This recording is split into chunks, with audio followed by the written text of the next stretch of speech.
Friends, Kumari கண்டம் இந்த ஒரு வார்த்தை, இது நம்மள பலருக்கு வெறும் வார்த்தை இல்லை, அது ஒரு எமோஷன். எ லாஸ்ட் காண்டினென்ட், கடலுக்கு அடியில் மூழ்கி போன ஒரு சிவிலைசேஷன். தமிழர்களின் தொட்டில், முதல் சங்கம், இடைச்சங்கம், கடைச்சங்கம், இலக்கியம் சொல்கிற நம்மளோட தொலைந்து போன வரலாறு, தி லாஸ்ட் ஹிஸ்ட்ரி. ஆனால் உண்மையிலேயே குமரி கண்டம்னு ஒரு காண்டினென்ட் கடலுக்கு அடியில் மூழ்கிடுச்சா? இருக்கா? ஒரு பக்கம் நம்ம இலக்கியம், நம்ம நம்பிக்கை, ஆமாம் மூழ்கிடுச்சுன்னு உறுதியாக சொல்கிறது. இன்னொரு பக்கம் ஜியாலஜி, புவியியல், வெயிட், ஒரு காண்டினென்ட் எல்லாம் அப்படி திடீர்னு மூழ்காது, ஃபிசிக்ஸ் படி அது இம்பாசிபிள்னு சொல்லுது, சாத்தியமே இல்லாதது அப்படின்னு சொல்லுது. So the central question is, உண்மை என்ன? இது வெறும் கற்பனையா, இல்லை கடலுக்கு அடியில் மெரைன் ஆர்கியாலஜிஸ்ட், அதாவது கடல் தொல்பொருள் ஆராய்ச்சியாளர்கள் ஏதாவது எவிடன்ஸை கண்டுபிடிச்சாங்களா? இந்த கேஸில் நம்பிக்கையும் சயின்ஸும் நேருக்கு நேர் மோதுது. Let's start the investigation. Okay, big fines detectives, நம்ம இன்வெஸ்டிகேஷனை நேரடியாக தமிழ்நாட்டில் இருந்தே தொடங்குவோம். பூம்புகார், காவிரி பூம்பட்டினம் சொல்கிறோம்ல, சிலப்பதிகாரம் காலத்தில் சோழர்களோட கேபிட்டல் மற்றும் மேஜர் போர்ட் சிட்டி, அதாவது துறைமுகம். ஆனால் நம்ம இலக்கியம் சொல்லுது இந்த நகரம் கடலால் கொல்லப்பட்டது. The city was taken by the sea. So scientist இதை சோதனை செஞ்சாங்களா? Yes. 1980s national institute of oceanography, NIO, அதாவது நம்ம தேசிய கடல் ஆராய்ச்சி நிறுவனம், பூம்புகார் கோஸ்டில் ஆராய்ச்சி செஞ்சாங்க. அவங்க என்ன கண்டுபிடிச்சாங்க தெரியுமா? சம்மர் ஸ்ட்ரக்சர், கடலுக்கு அடியில் 23 மீட்டர்ஸ் ஆழத்தில் மேன்மேட், மனிதனால் உருவாக்கப்பட்ட கட்டடங்களோட ட்ரேசஸையும் தடயங்களையும் கண்டுபிடிச்சிருக்காங்க. யூ ஷேப்பில் ஒரு ஸ்ட்ரக்சர், 18 மீட்டர்ஸ் நீளம், சர்க்குலர் வட்ட வடிவில் தூண்கள், செங்கற்களால் பிரிக்ஸால் ஆன பிளாட்ஃபார்ம். இதோட ஏஜ், அதாவது வயசு என்ன? கார்பன் டேட்டிங் செஞ்சதில் இது அரௌண்ட் 2300 வருஷம் பழமையானதுன்னு உறுதியாச்சு.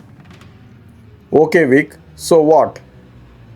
2300 வருஷம்னா சங்க காலம் அல்லவா? சிலப்பதிகாரம் சொன்னது பொருந்தி போகுது. இதில் என்ன குமரி கண்டம் மிஸ்ட்ரி? வெயிட், இங்கே தான் கேஸ் சுவாரஸ்யமாக மாறுது.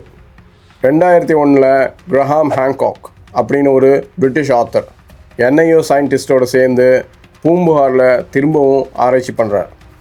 அவங்க சோனார், அதாவது சவுண்ட் வேவ்ஸை யூஸ் பண்ணி ஸ்கேன் பண்ணும்போது ஷோரில் இருந்து 5 கிலோமீட்டர் தூரத்தில் 75 அடி ஆழத்தில் பெரிய மேன்மேட் ஸ்ட்ரக்சரை அடையாளம் கண்டாங்க.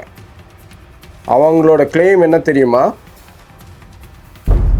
இந்த ஸ்ட்ரக்சர்ஸ் 2300 வருஷமாக பழசு இல்லை, இது மினிமம் 9000 11,000 வருஷம் பழமையானது. Boom, 11,000 years. சயின்டிஸ்ட் உடனே அலர்ட் ஆகிட்டாங்க. No no no, carbon dating proof இல்லாமல் சோனார் இமேஜை வச்சு சொல்ல முடியாது, அது நேச்சுரல் ராக் ஃபார்மேஷனாக இயற்கையான பாறை அமைப்பு கூட இருக்கலாம்னு சொன்னாங்க. So the case file number 1 ஓப்பன்லேயே நிற்குது.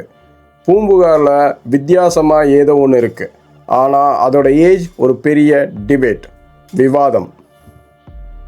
Case file 2 Dwarka connection, Dwarakai. ஓகே, பூம்புகார் டிபேட்டில் இருந்து நம்ம இன்வெஸ்டிகேஷனை கொஞ்சம் விரிவுபடுத்துவோம், எக்ஸ்பேண்ட் பண்ணுவோம். தமிழ்நாட்டில் சிட்டி மூழ்கி இருந்தால் இந்தியாவில் வேறு எங்கேயாவது இப்படி நடந்திருக்கா? So let's go to Gujarat, Dwarka, Dwarakai, ஸ்ரீகிருஷ்ணாவோட கிங்டம். மகாபாரதம் சொல்லுது கிருஷ்ணர் வைகுண்டத்துக்கு திரும்பினதும் துவாரகை நகரம் கடலுக்கடியில் மூழ்கிடுச்சுன்னு. பூம்புகார் போலவே இதுவும் ஒரு மித்தா, கற்பனையா? So 1980s the legend doctor SR Rao, இவர் ஒரு புகழ்பெற்ற மெரைன் ஆர்கியாலஜிஸ்ட். இவர் துவாரகா கோஸ்டில் ஆராய்ச்சி பண்ணுறார். And guess what? அவர் அதை கண்டுபிடிச்சிட்டார்.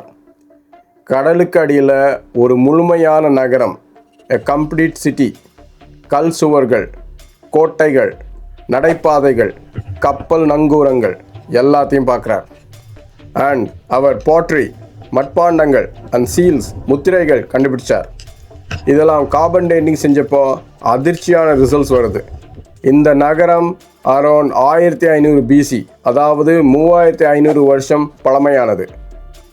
மகாபாரதம் சொன்ன மித் சயின்ஸால் நிரூபணம் ஆயிடுச்சு. Dwarka, the big revelation, the continent didn't sink, the ocean rose. Okay, Vic finds detectives, let's pause. கொஞ்சம் நில்லுங்க. பூம்புகாரில் சமர் ஸ்ட்ரக்சர்ஸ் இருக்குது, அதாவது கடலுக்கு அடியில் மூழ்கி போன ஸ்ட்ரக்சர்ஸ். துவாரகாவில் சமர்ஜ் சிட்டி இருக்குது, அதாவது ஒரு நகரமே இருக்குது. ஸோ கடல் நகரங்களை விழுங்கி இருக்கிறதுக்கு சான்ஸ் இருக்குது. ஆனால் நம்ம ஒரிஜினல் கொஸ்டின் என்ன? குமரிக்காண்டம், எ ஹோல் கான்டினென்ட், அதாவது முழு கண்டம், கான்டினென்ட்டே மூழ்கிருச்சுன்னு சொல்கிறோம். ஒரு சிட்டி மூழ்கிறது ஓகே, துவாரகா மாதிரி. ஒரு கண்டம், அதாவது கான்டினென்ட் எப்படி மூழ்கும்? ஜியாலஜி புவியியல் படி கான்டினென்டல் பிளேட்ஸ் அப்படி திடீர்னு மூழ்காது. ஸோ இப்படி இருக்குமா? வாட் இஃப் கதையே வேறையாக இருந்தா? வாட் இஃப் கண்டம் மூழ்கலை, ஆனால் கடல் மட்டம் சீ லெவல் உயர்ந்துருச்சா? இங்கே தான் சயின்ஸோட பெரிய ஆன்சர்ஸ் வருது. Let's rewind. 18,000 years ago, last ice age, கடைசி பனிக்காலம் அப்படின்னு சொல்கிறோமே அது. அப்போது எர்த் ரொம்ப கூலாக இருந்துச்சு. ஓஷனில் இருந்த வாட்டர்ஸ் எல்லாமே ஐஸாக உறைஞ்சி போச்சு. கிளேசியர்ஸ், அதாவது பனிப்பாறைகள் லேண்டில் தங்கிடுச்சு.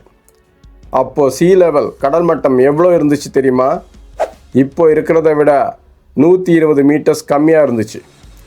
120 மீட்டர்ஸ்னால் ஆல்மோஸ்ட் 400 feet, அதாவது 400 அடிகள். இமேஜின் பண்ணுங்கள், சீ லெவல் 400 feet டவுனில் இருந்தால் இந்தியாவோட மேப் எப்படி இருந்திருக்கும்? இந்தியாவும் ஸ்ரீலங்காவும் கனெக்ட் ஆகியிருந்திருக்கும். ஒரே லேண்ட், ஒரே நிலப்பரப்பு. இந்தோனேஷியா, மலேசியா, சுமத்ரா இது எல்லாமே ஒன்றோட ஒன்று கனெக்டட். ஏஷியாவோட மெயின்லேண்டோட கனெக்டட். அந்த லேண்ட் மாஸுக்கு சயின்ஸ் வச்ச பேர் தான் சண்டர்லேண்ட். அண்ட் இந்தியாவோட சவுத்தில் இப்போ இருக்கிறத விட டன்ஸ் கணக்கில் லேண்ட் கடலுக்கு மேலே இருந்துச்சு. மக்கள் அங்கே வாழ்ந்தாங்களா? அப்சல்யூட்லி. அவங்க ஹண்டர் கேதரர்ஸ், அதாவது வேட்டையாடி வாழ்ந்தாங்க. அப்புறம் ஐசேஜ் முடிய ஆரம்பிக்குது, டெம்பரேச்சர் உயருது, அந்த ஐஸ் பனி உருக ஆரம்பிக்குது. கிளேசியர்ஸ் உருகி பில்லியன் கேலன்ஸ் ஆஃப் வாட்டர் ஓஷனில் சேர ஆரம்பிக்குது. சீ லெவல் மெதுவாக இல்லை, ரொம்ப ஃபாஸ்ட்டாக உயர ஆரம்பிக்குது. 500 வருஷத்தில் அவங்க வாழ்ந்த லேண்ட், நிலம் மொத்தமாக ஓஷனுக்கு அடியில் போக ஆரம்பிக்குது. அவங்க பேக் பண்ணிவிட்டு நார்த்துக்கு, அதாவது வடக்கு பக்கம் இடம்பெயர்றாங்க. ஹையர் கிரவுண்ட், அதாவது உயர் நிலத்துக்கு போகிறாங்க. அப்படி மைக்ரேட் ஆன ஹியூமன் பீயிங்ஸ் அவங்க மெமரியில் என்ன இருந்திருக்கும்? நாங்கள் ஒரு பெரிய லேண்டில் வாழ்ந்தோம், ஆனால் ஒரு பெரிய வெள்ளம் வந்து எங்கள் லேண்டையே விழுங்கிடுச்சு அப்படின்னு நினச்சிருப்பாங்க அந்த காலத்தில். அப்போ இருந்த அறிவியலின்படி. This is the geological memory. இந்த மெமரி தான் ஜென்ரேஷனாக கடந்து போய் கதையாக மாறி, இலக்கியமாக மாறி, குமரி கண்டம்ன்ற லெஜெண்டாக உருவாகியிருக்கு. The final verdict, myth versus memory. Friends, இப்போ கேஸை க்ளோஸ் பண்ணலாம்.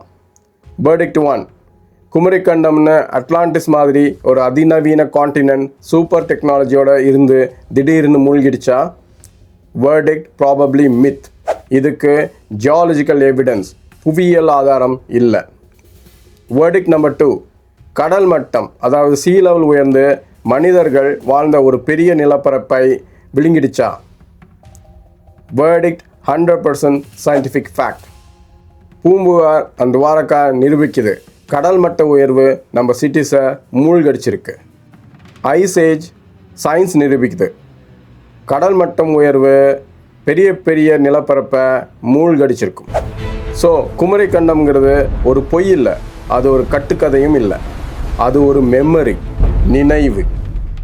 நம்ம மூதாதையர்கள் ஆன்சஸ்டர்ஸ் ஐ விட்னஸாக பார்த்த ஒரு மாபெரும் புவியியல் நிகழ்வு, மேசிவ் ஜியாலஜிக்கல் ஈவெண்ட். அந்த மெமரியை தான் நாம் இலக்கியமாக சொல்கிறோம். ஸோ மித்தும் சயின்ஸும் ஆப்போசிட் இல்லை, மித் சயின்ஸ் விளக்க முயற்சி பண்ணுது, அவ்வளோதான். Case closed. இந்த இன்வெஸ்டிகேஷன் பற்றி நீங்கள் என்ன நினைக்கிறீங்க? பூம்புகாரில் 11,000 வருஷம் சிட்டி இருக்குதுன்னு நம்புறீங்களா, இல்லை ஐசிஸ் தியரி சரின்னு நினைக்கிறீங்களா? உங்கள் தியரிஸை கமெண்ட்டில் ஷேர் பண்ணுங்கள். ஸோ இப்போ உங்களுக்கே தெரியும் என்ன பண்ணணும்னு. Like, share, subscribe and comment. So until next video, stay curious. Bye.